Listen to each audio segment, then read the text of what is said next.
keep it. Hello and welcome to the part 2 of how to create a login panel in Visual Basics.NET tutorial. On part 1 we have designed the interface and coded most of the functionalities like the sliding features that enable the form to expand to reveal the hidden functions and the slide entrance and exit features. We've also coded the exit button which have two functions and also the first feature of the forget or change password button. So in this tutorial, we will code the second function of the forget or change password button which will enable us to change the password, and we will also code the main login button which will authenticate the password to enable or deny access to the next window which will be secured with this login panel. We will also be adding some sound effects, icons and a drop shadow to enrich the login panel even more. So follow the tutorial thoroughly and give us a like and subscribe to our channel if you find it helpful.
Access denied.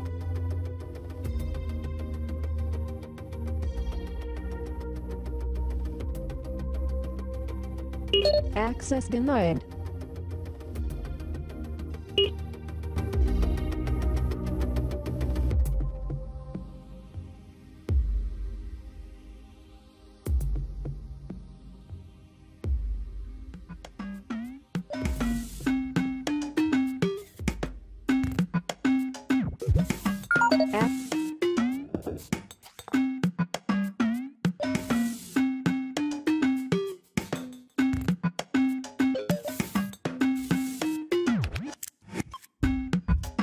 Access granted.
Access granted.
Access denied.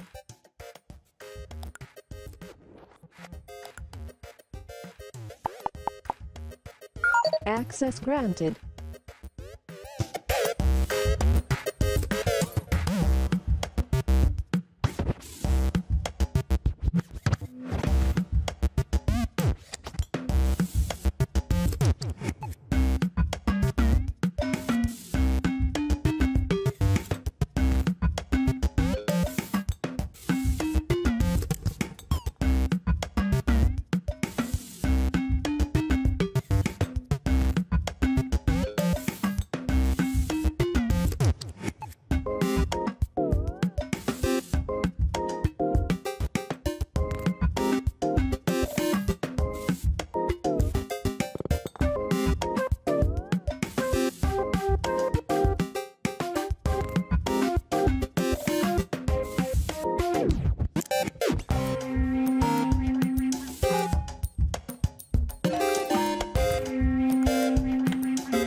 Access denied.